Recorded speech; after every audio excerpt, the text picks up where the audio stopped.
Crazy. What's good, everybody? What's good? What's good? It's Rant Friday right here on AJ's Rant Room. Welcome. This is the Rant Experience. I have no idea what I'm doing, but I know I hear my show in the background. So let me turn some stuff down here.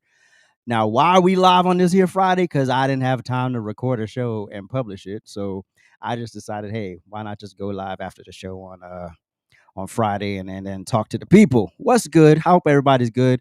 Shout out to the sponsor of this video, ajsrantroom.com. Make sure you go copy some cool merch. That's how you keep things up and running here over at AJ's Rant Room and the Rant Experience. Make sure you like and subscribe, and most importantly, turn on your notifications so you get new uploads and live streams hot off the presses. That is very important, y'all. We're new here, so you know we this is a marathon. It's not a race. It's not a sprint. But you know, any support you can give the channel that don't require any of your money, we greatly appreciate it. Thank you so much. New episodes of the Rant Experience drop every Monday, Wednesday, and Friday. And I know we dropped it Thursday. We dropped Wednesday show Thursday. But listen, I'm a one-man band. Thank y'all for bearing the burden, and let's go. So hold on. Since I'm doing a live show and I gotta push all these graphics myself, I will say Ink did offer, but then I would have had to explain it all. So I just said I'll just do it. All right.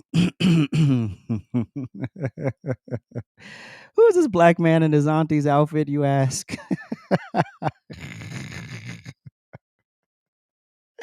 I said I wasn't gonna laugh.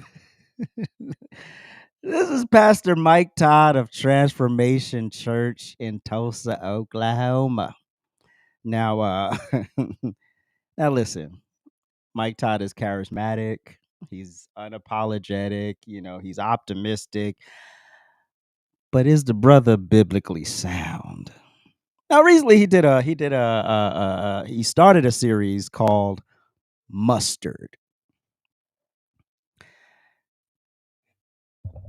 which explains the crop top he's wearing.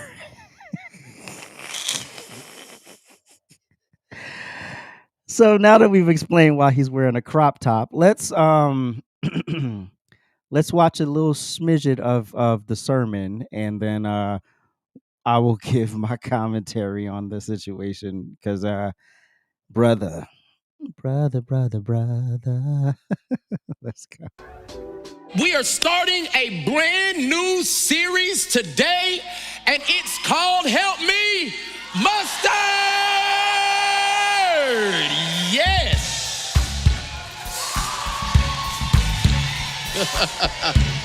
I'm not going to do it every time. Mustard!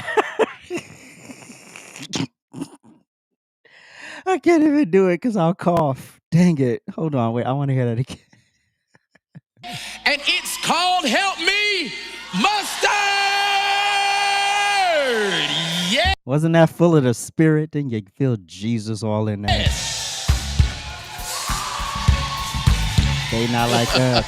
They not like us. I'm not going to do it every time. I can't do it every time. Just say it with me. Say, Mustard!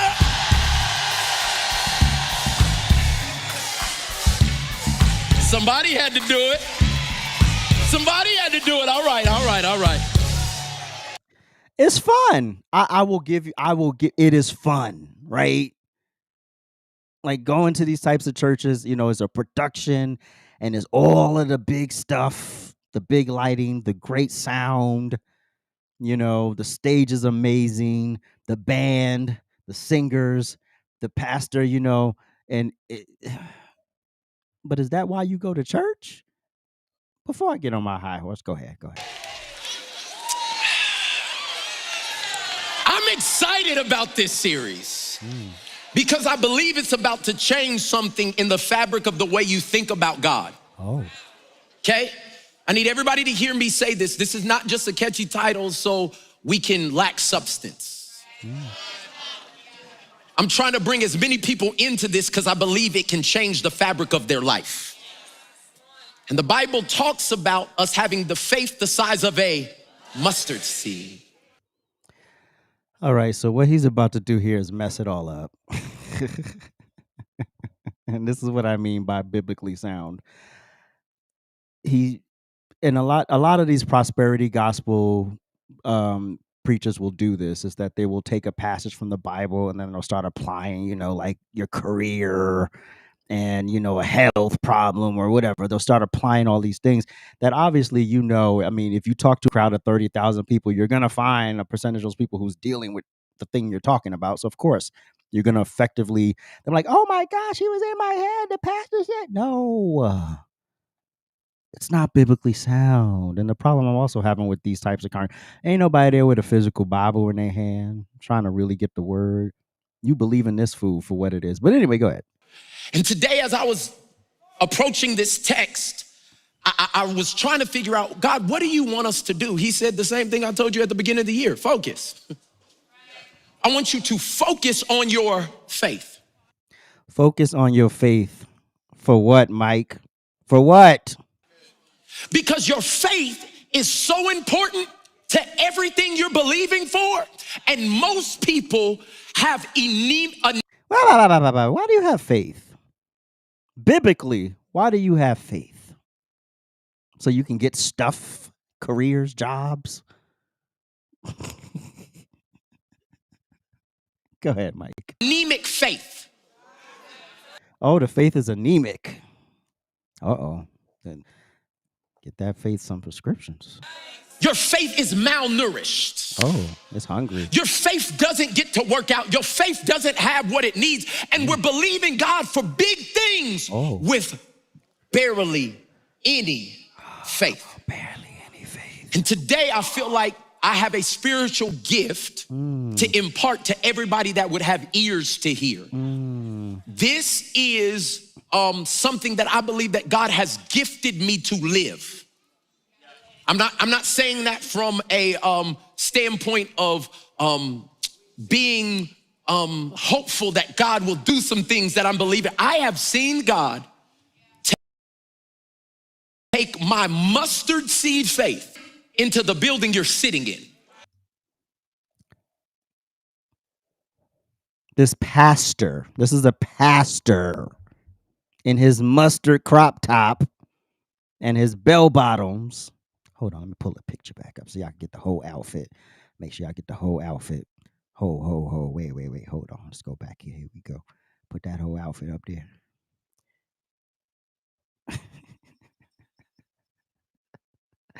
Now, he looks pretty tall. I don't know how tall he is, but he looks like he's pretty tall. So you got a tall black man in heels, bell bottoms, and a yellow mustard crop top, and God knows how many thousands of dollars worth of jewelry on.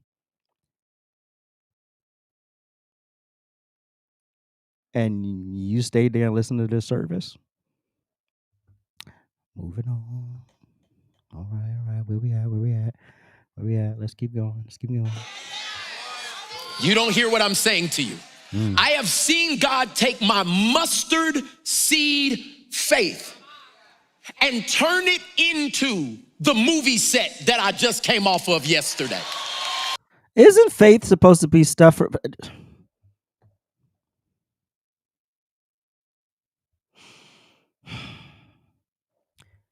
What does this have to do with the Bible? No, nothing to do with the Bible. Sorry, I keep stopping. I just get more. I watched it. I watched this sermon so you wouldn't have to. I limped and suffered through this so you wouldn't have to. I'm not going to make you watch the whole thing, but I at least want to get through this opening part. So then, whatever. You missed it. Charles, could you pass me a mustard seed real quick, please? I just need the theatrics. Okay, I'm going to go. People to see how large, how expansive, how massive. You can't even. Oh, what happened? Where'd it go? Uh-oh, did we run out of tape? I thought that video was longer. Anyway, you get the gist. So the whole point is this brother thinks that faith is, I have faith because I want a car. So I'll put my faith in God to give me the car. No. This is trusting what God did by his decree. His plan, his intellect. This is trusting in something outside of yourself. This is not about you gaining material things and getting in a career advancement. That's not what this is about. I'm so bored of these pastors. And this house, I was part, and I don't know if you saw the last video I did, episode 6, but where I talked about church hurt. I was part of one of these churches. All the pomp and the circumstance and no substance. Ain't nobody biblically sound. People come there falling out, Holy Ghost fired out, and then you going out here and you still sinning. And I mean intentionally, not, oh, I made a mistake. Oh, I slipped up. Oh, I missed the mark on this. No, intentionally. And we're sitting here and people, no Bibles open, nobody reading, nobody know the word. And just you trusting in this pastor to give you the word. How? What's the criteria for pastors today? How did he get past deacon school in this outfit? Let me put the outfit back up.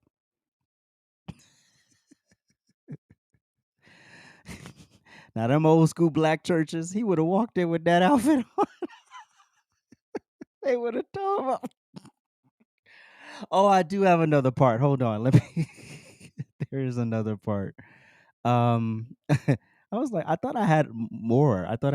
But apparently I do. It's just another video. Hold up, wait a minute. I appreciate y'all for listening and watching this thing unfold live. This is generally all the stuff that gets cut out. Wait, which video? Oh, it is this one. Okay.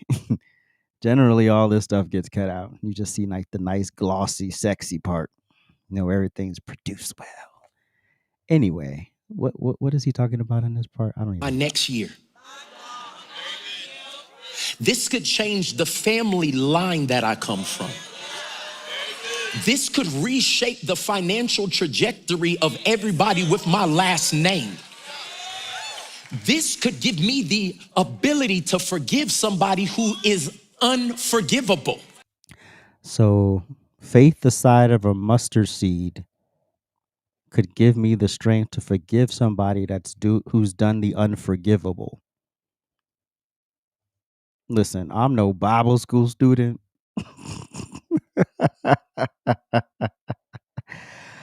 But I know dog mess when I hear it.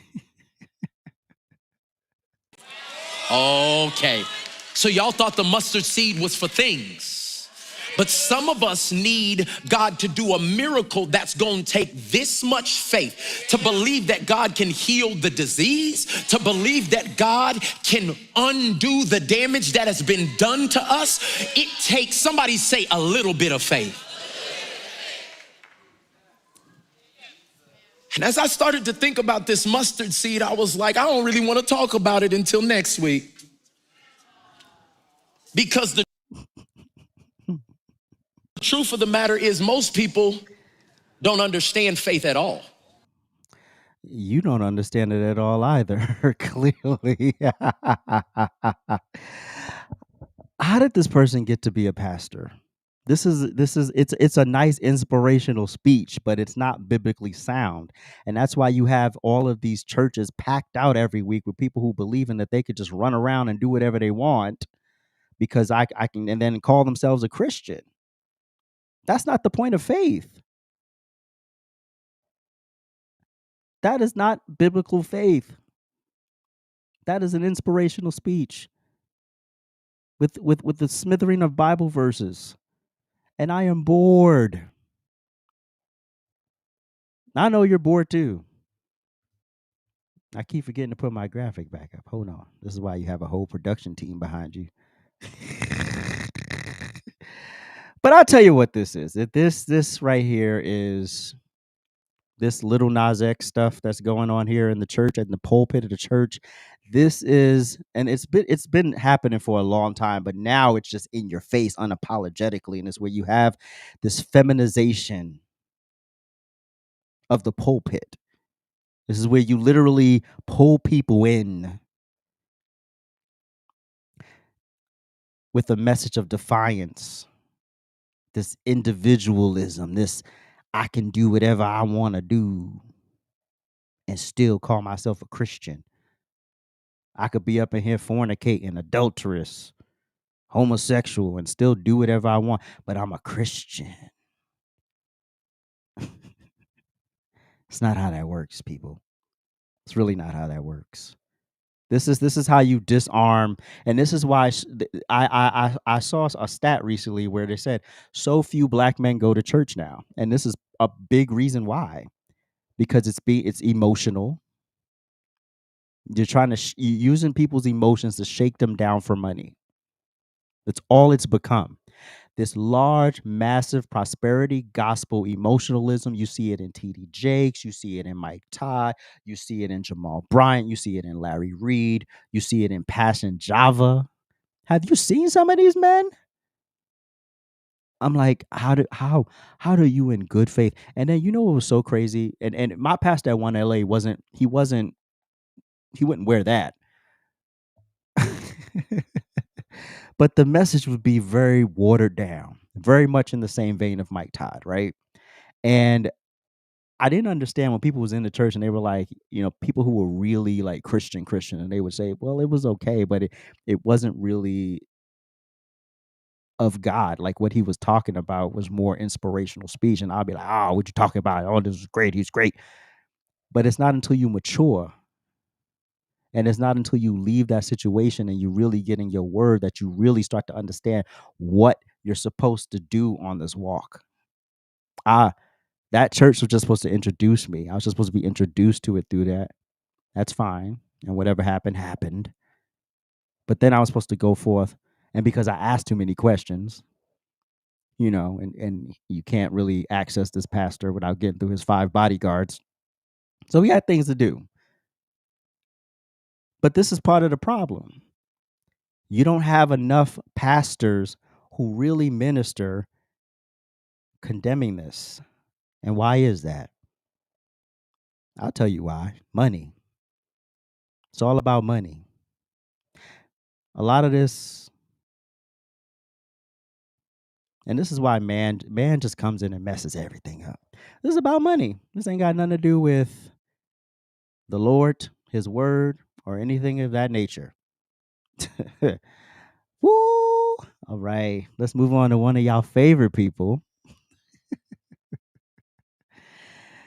Miss Michelle Obama, and her lovely podcast, which apparently is so bad that we talk about it every week, just about. So there's actually 2 parts. Okay, cool. So in this first part of the podcast, she MAGA, pull up right quick. MAGA, pull up. This is not what you think it is. I know you heard what you heard, but it's not what you think it is. Jesus. Wanted to talk, Marlon, a bit about, just so proud of how you are being a role model for dealing with a child that's transgender. Absolutely. And that's, that warms my heart, particularly as a Black man. Would you care to share that journey of? Well, I learned. Oh wait, that was the wrong clip. See, this is what happens when you do a live show. But anyway, there was a part in this interview where she said, as a transgender man, and she's doing this, right? And all of the MAGA people lost their mind. Oh my gosh, she said it. She said the quiet part out loud. She said it. Can we please stop? First of all, do you really think if Michelle Obama made that mistake in this podcast, we would have ever seen it? No. we would have never, ever have seen that part of the podcast. It would have never aired. It would have been destroyed. So no, that was not Michelle coming out as a transgendered woman. As many of you speculate, I will, until she says it, I don't believe it. I believe she's a woman. Y'all can believe what y'all want. I laugh at the jokes though. But, rest in peace, Joan Rivers. I saw that clip today. I should have downloaded that for y'all. But I don't believe she's transgendered. I do have questions about writing a memoir about your life and being pregnant and then not posting any pictures of you pregnant, because she said they did IVF, right? So if they did IVF, that means she still carried the baby, right? Because IVF is when you still carry the baby. They just did some science to get the thing to take, right? I think that's what IVF is. Because the other one is a surrogate. Surrogate is when someone else carries the baby. So I'm just a little confused here. Stop it. She did not admit to being what y'all thought. No, stop it, y'all. But here's another part of the of the conversation. Michelle, knew very early on that no one was going to see beyond the color of our skin at an early age. And that could get you in trouble. Yeah. I mean, when you talk about that fear, I'm sure that fear has been tested across your life in so many different places. And I wonder, what would you say has been the most hardest recent test of that fear? Because it's not one of those fears that you kind of get over and it just goes away.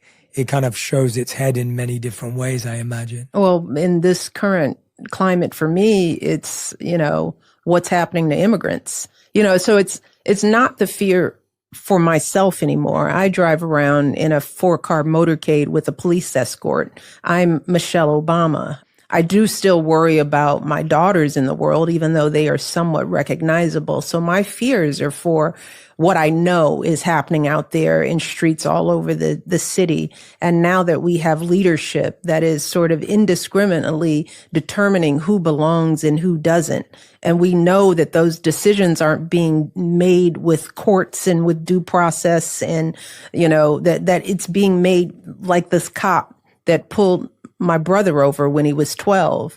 You don't look like somebody that belongs.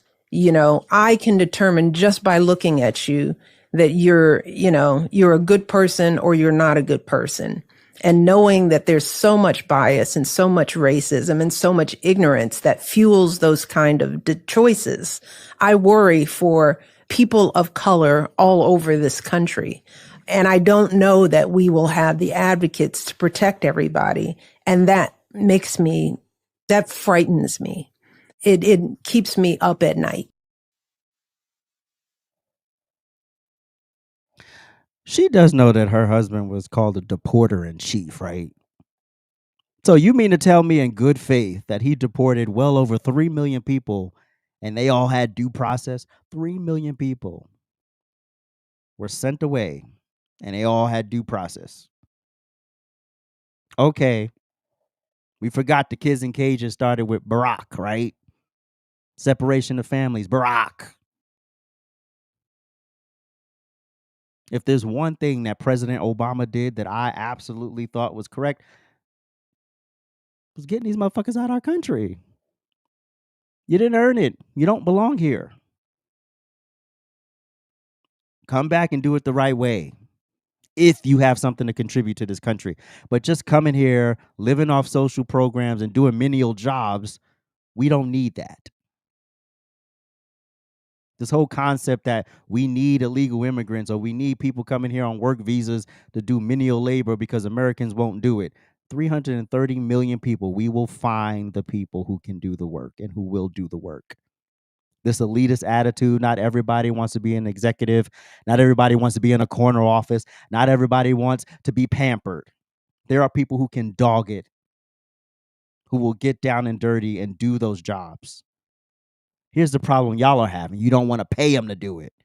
You don't want to pay them an American wage. So therefore, you would rather exploit people you know can't fight back. That's the most un-American shit that I've heard in this whole. And they don't hear themselves. And what's keeping her? That ain't keeping her up at night. And her, what did she say? Her 4-car motorcade with a police escort. Ain't nothing keeping her up at night. Michelle, stop the drama and the trauma. Your husband was the deporter in chief, bro. Get on with it. Now, this I want to move on to because I'm a rant about. Ooh, I'm about to rant. MAGA, pull up. See, it's moments like this where I'm embarrassed, where I don't want to wear the MAGA hat no more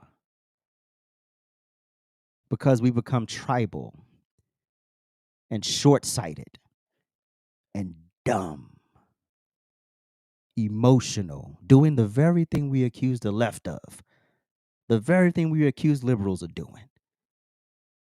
It's toxic. It's stupid. It's immature.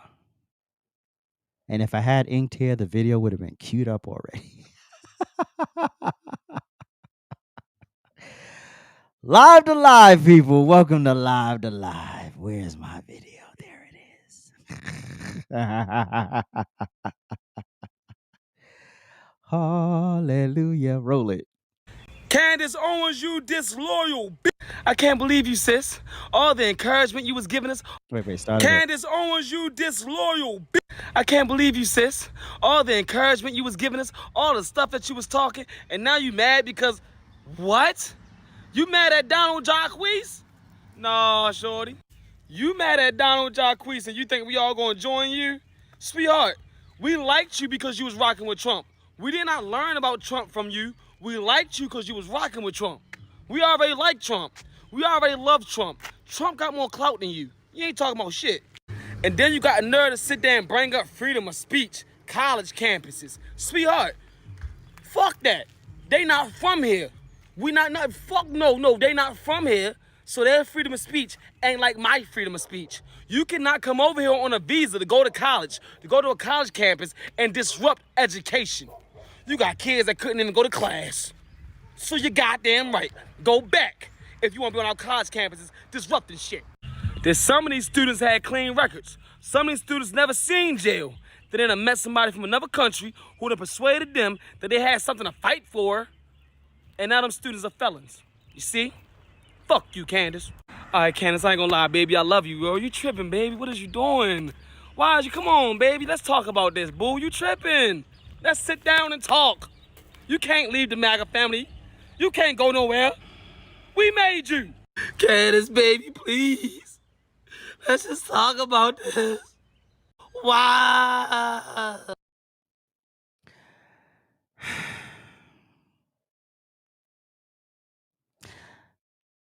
I know some of that was satire, but a lot of it was from his perspective. That guy, I think he's called Black Conservative on TikTok. If you're not challenging President Trump right now, if you don't have a question, if you think everything is perfect, if you don't have one issue, one side eye, one concern, fine, so be it. But more than likely, if you don't, you're in a cult. And I'm not interested in a cult. I'm not interested in people who everything he says and does, and because the mainstream media criticizes him and unfairly reports on him, you have to treat him with kid gloves. He's a tough dude.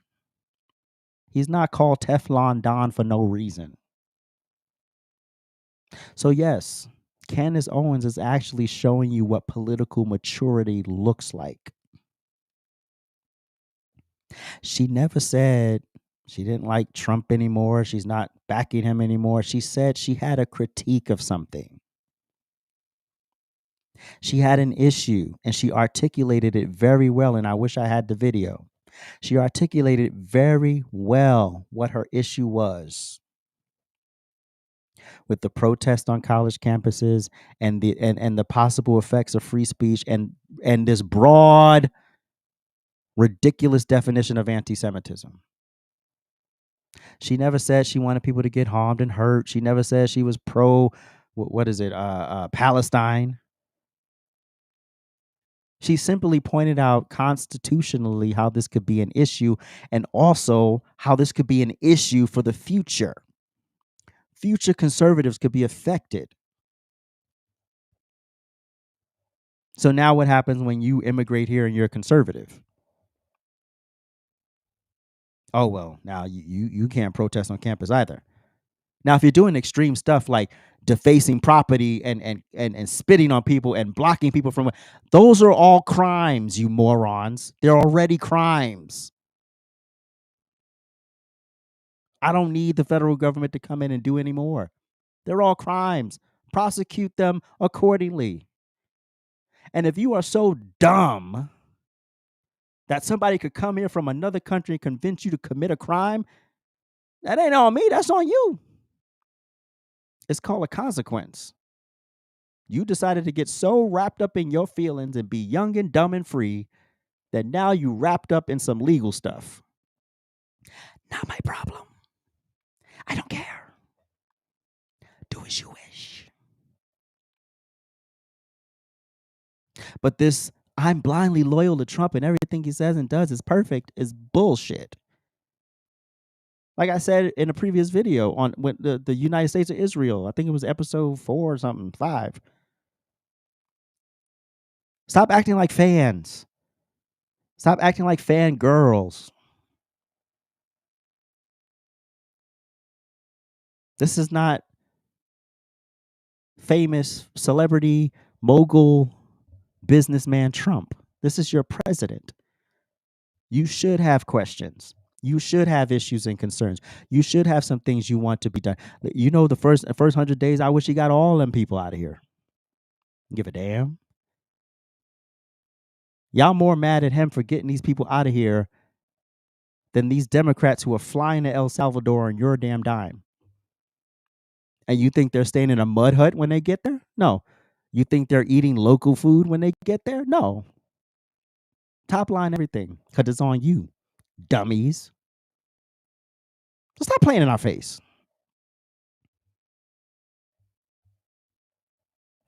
Royally, stop playing in our face. Oh boy, oh good cheese and bread. Let's do this. Let's do this. I've been looking forward to this all night. So we talked about this on Trifecta Hour tonight. If you haven't, go like and subscribe and subscribe to Trifecta Hour. And also make sure you like and subscribe here, AJ's Rant Room. Hook a brother up. Those are all my socials. Thank you very much. Thank you very much. Thank you for that intermission. All right, now let's get back into it. So the Eagles, the Philadelphia Eagles, went to the White House this week. And there was a bit of controversy because there were some notable people who did not show up. Now, of these are these three. This is the quarterback, Jalen Hurts, in the middle. On the right is AJ Brown. Well, if you're looking at the screen on your right. And on the left is Devontae Smith. They all passed on going to the White House. And this person tweeted, looks like no AJ Brown or Devontae Smith at the White House. And then he said, all three got black wives. This is problematic, and I'll tell you why. If the black community was doing so damn well, if the black community was thriving under all of this female leadership, then I would have no issue. But you can't name me one other community where the women lead the way that black women believe they're leading the black community.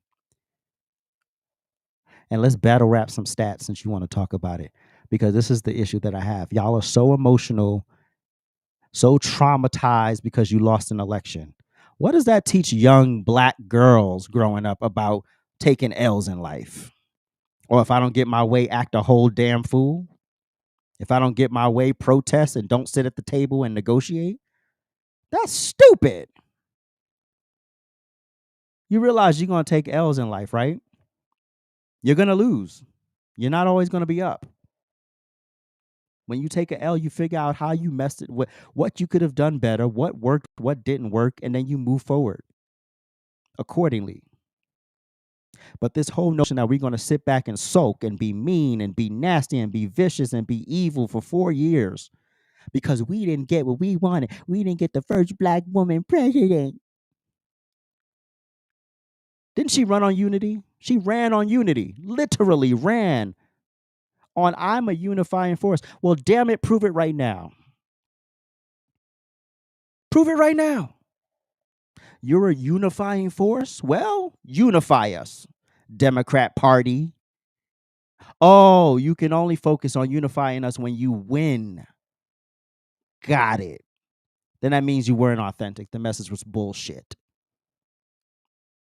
It was a stupid message from a stupid candidate, and thank God she didn't win. Because God knows what would have happened if she had won. Oh my gosh, could you imagine our tax rates? Because she's trying to give out $30,000, $50,000. She's literally using the tax money like it's a damn game show. And could you imagine if she had won and she had Congress? Oh my God. She would have got all of that bad. All of them tax plans would have got passed. All of it. Because you would have found 10 dumb Republicans in the Senate to go along with it.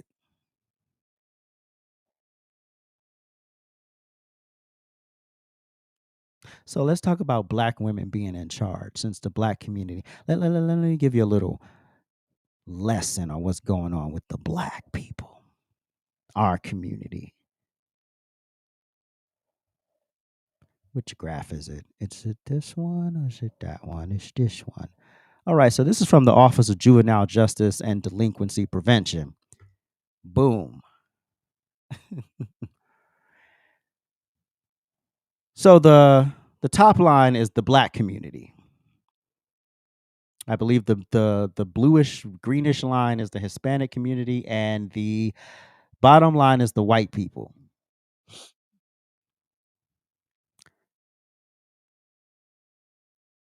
Single moms, you let them hit it raw. Spiked in the 90s. That's why we all screwed up now. It's taking a bit of a dip, but not because we're having more babies, because we're having fewer babies. That's why it's taking a dip.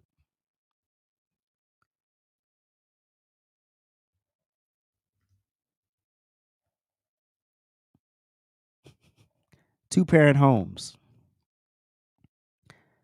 The red line is the black community. Now, please spare me the argument of, oh, I know that two-parent house, you can have it back. Yes, nobody's talking about your messed up, drugged out father. We're talking about decent two-parent homes where both people are functional and all around good people. Not perfect, but good, right? That's what we're talking about here, which is the majority, right? So you can pull your little 2%, 3%, 5% and go on with it. We don't care. So we started at about 60% in 1970, and we have trickled on down. This is a travesty. This is a problem in our community.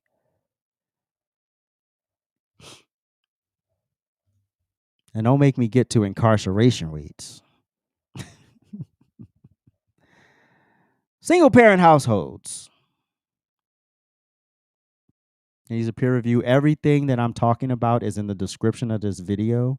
You can literally click on it and read for yourself. So you won't say that I'm making it up and that I'm being extreme. No, I told y'all before, we could all find stats to confirm what we want, right?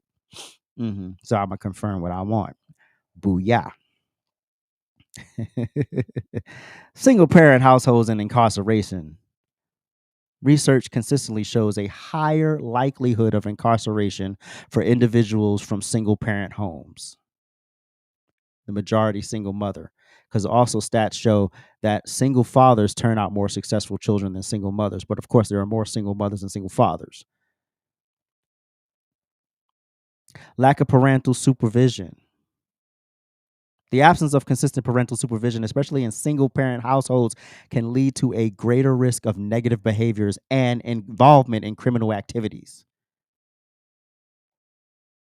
So when your single mom has to work 3 jobs and she's not there to supervise your black ass after school, and you looking for a father figure, for a male, or if you're a young woman, you're looking for somebody and you get caught up in some stuff. You start rolling with the wrong people because you just want friends. You're not busy enough. Need to be out. You need to be so booked and blessed that you can't even you too tired to get in trouble. Lord knows I was too tired to get in trouble. See, y'all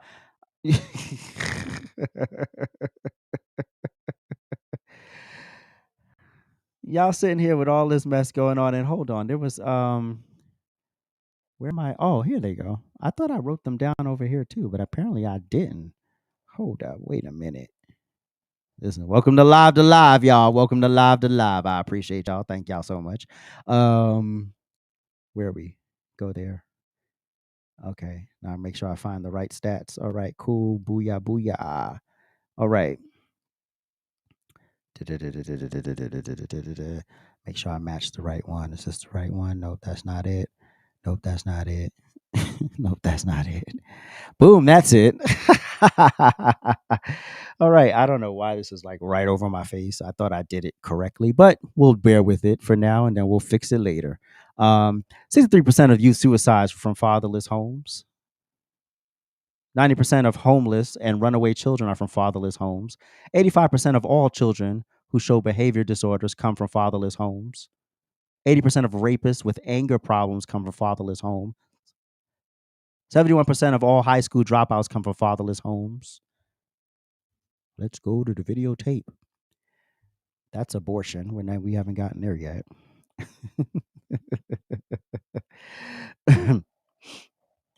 Fatherless children are more likely to drop out of school. Children with fathers who are involved are 40% less likely to repeat a grade in school. Children with fathers who are involved are 70% less likely to drop out of school. Children with fathers who are involved are more likely to get A's in school. Children with fathers who are involved are more likely to enjoy school and engage in extracurricular activities. 75% of all adolescent patients in chemical abuse centers come from fatherless homes. That is 10 times the national average.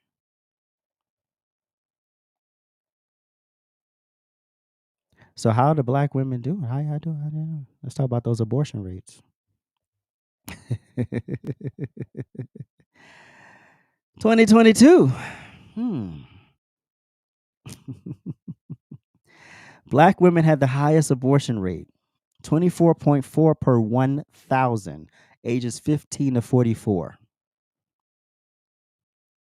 White women had the lowest. So when that bullshit that they try to spew that, oh, they wanna ban abortions because the white population is going down. No, the white population is not going down because of abortions. The white population is going down because they're not giving birth to as many babies. Period. So your body, your choice. You are literally participating in your own genocide. But I'm supposed to trust you to lead?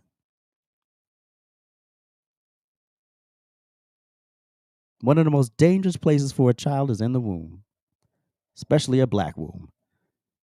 You out here being reckless with your body, giving it away to people you know you don't respect and who don't respect you. But I'm supposed to sit here and be mad? And don't tell me about certain people shouldn't have children because you don't know who that child is. That child is his own person with its own DNA. You have no idea what they've been sent to earth to do. They may have been sent here to do great things. You don't know that. So, oh, well, maybe it's a good thing she did get an abortion. She's right. Yeah, the mom might be wackadoodle. That doesn't mean the kid's going to be too. Come on now. Long game, people. Long game. So all this debauchery and failure. And did I put the oh, yes. Here we go. So this is how the blacks are reading. 47% of blacks. All of this is in the description, please. So please, if you asking for where to, all of this is in the description box. Description of this video. 18% proficient. But you a strong single black woman. No. You're broken. You're flailing. But we can't start making any progress until we start acknowledging the actual problems. Because ain't no white man in sight. Ain't no white man in sight. Why you shooting up your communities? Why you got these young men running around here, prancing around here in women's garments, talking about they expressing themselves. They live in their truth. Because there was no man to snatch them up and say, what the hell are you doing? These are broken people. And we won't begin to heal until we can face the reality of the situation. So this white supremacy bullshit, miss me with it. You can't even acknowledge the truth of the matter. You're horrible leaders. And you're demonstrating it every day politically. Look at how black women are running around here acting like rabid fools because they didn't win in a damn presidential election. You lost. You lost the game. Can we still quote Shannon Sharp? Anyway, I'm going to do it anyway. You lost the game. We've seen what your leadership looks like, and we don't like it. So when you bitch and moan, oh, they all got black wives, we don't care. You as men should be making that decision. Hold on, I got a cough. Welcome to live.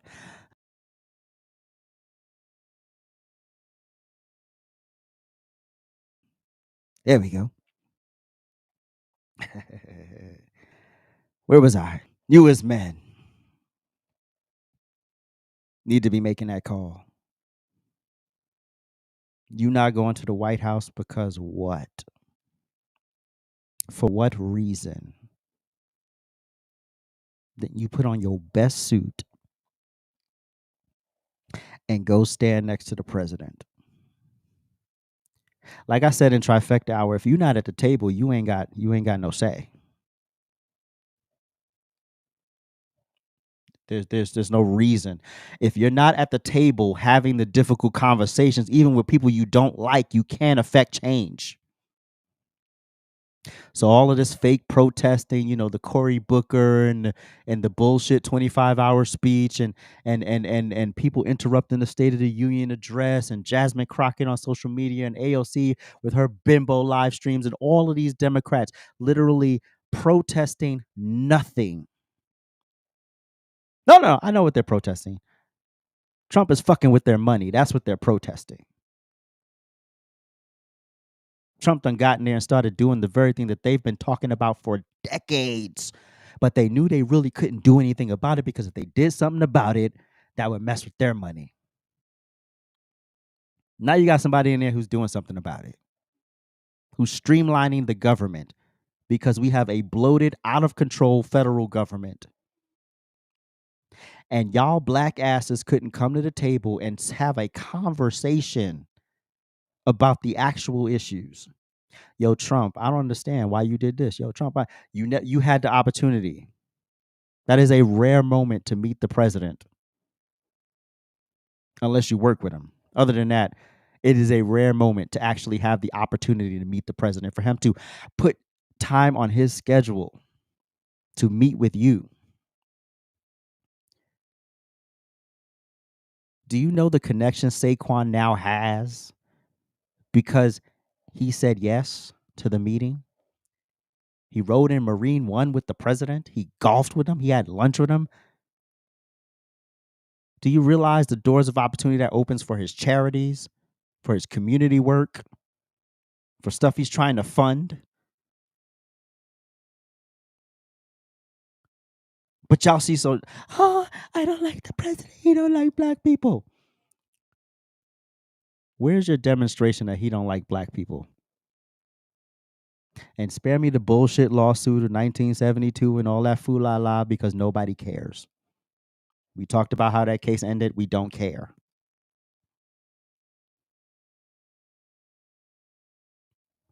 So you and all of these other black people, black men on the team opted not to go to the White House, not to take your seat at the table that you earned. You earned that seat at that table because your fucking woman was in her feelings, or because you were in your feelings, or your mama was in her feelings, or your auntie was in her feelings. I'm not built like you motherfuckers, because I'll tell you in a minute, get the fuck on. If I want to do it, I'm going to do it. It's not illegal. It ain't hurting nobody. And if anything, this is beneficial in the long run. Donald Trump's not a dictator. He's not Hitler. He doesn't hate black people. He's not racist. Cut the bull.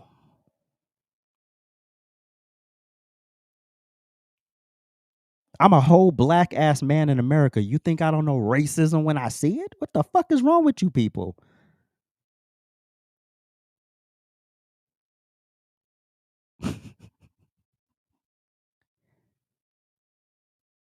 You're gonna have to work with people you don't like sometimes. But when you're sitting around here using Kamala Harris and Michelle Obama and Jasmine Crockett and Ayanna Pressley and all these other bimbos as your mark of great leadership, you're going to fall short every time. Because guess what? Sometimes in life, you got to sit across from somebody, or you have to be on a team with somebody you can't stand and get stuff done. Get it done. I don't understand why. Well, I know why. Because you're women. It's an emotional reaction. Y'all have been emotional since November 5th, 2024. Since November 5th, 2024, y'all have been impossible to deal with. Can't get a conversation. They can't get a logical explanation for why you're doing what you're doing. Just don't care because you didn't get what you wanted. Well, damn, if we all don't get what we want, should we just all just give up? Stop talking, stop communicating, stop participating? Should we all do that? Should we start hosting podcasts where we just all day, woe is me? Why? Why come? And I know I'm ranting on and on about this, but I'm really, really fucking annoyed. Annoyed.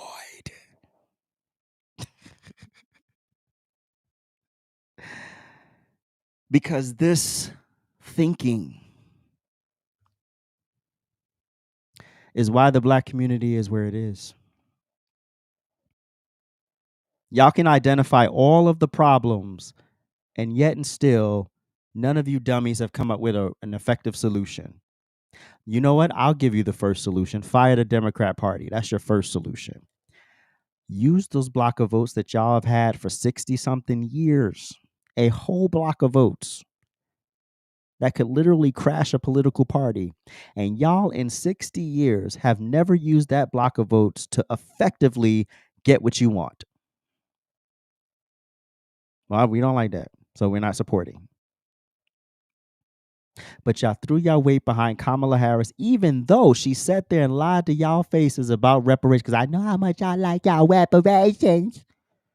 And she lied to your face about reparations, and you still sat there and act like, well, we can't really push back. Is that really the type of leader you have that you can't push back on? If I can't push back on you, you can't lead me.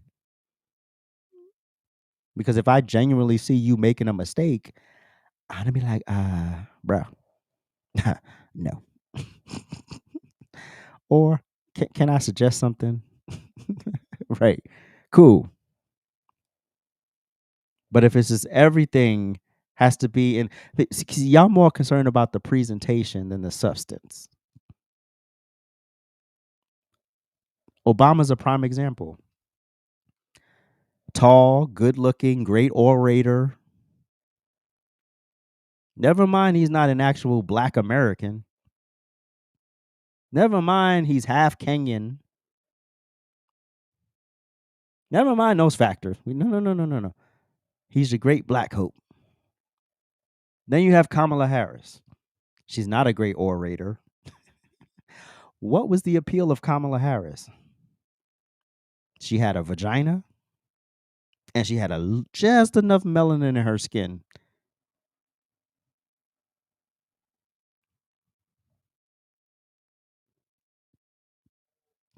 Then you get to the substance piece. Barack Obama was the president for the LGBT. He was not the president. That was his assignment, to push that agenda during his tenure.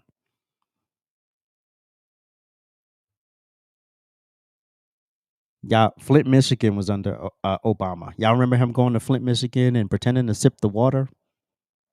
The black people were offended, but nobody had enough balls to speak up in the moment and say, hey, that was really not cool. We're over here in crisis. We can't shower. We can't drink water. And you're over here pretending to sip it? And then left office with the problem unsolved. And then you have the whole local political structure in Flint is all Democrats. Wasn't that where Eric Mays was from? So you got the whole political structure sitting there in Flint, Michigan, run by Democrats, getting nothing done.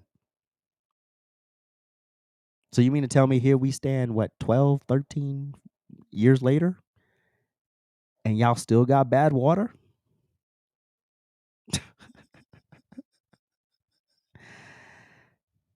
And this is why black women in general, but black women, y'all the ones leading the fight, right? So what's your own report card, black women? Since y'all the leaders of the community holding down the mantle, y'all the most educated. Most educated doesn't mean smart. Doesn't mean you're the smartest. If you're the smartest person in the room, you don't need anybody, right? Because you're the smartest one here. But if you can never look at yourself and say, how are we messing this up? And then you don't get proactive about rectifying it, guess what? You're just going to pass down a whole bunch of problems to the next generation of people.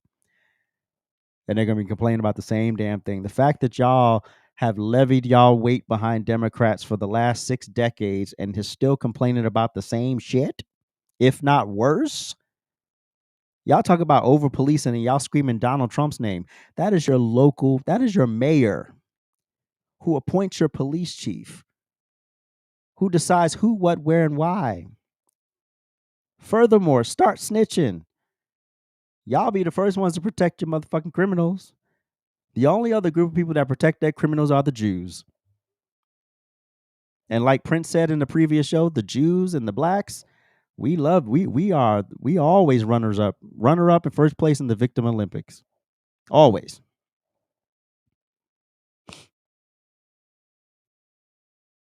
Your leadership is terrible. And these black men on this list should have had the balls to stand up. Now, I don't know if they all married to black women, but I know these 3 are. They all got black wives.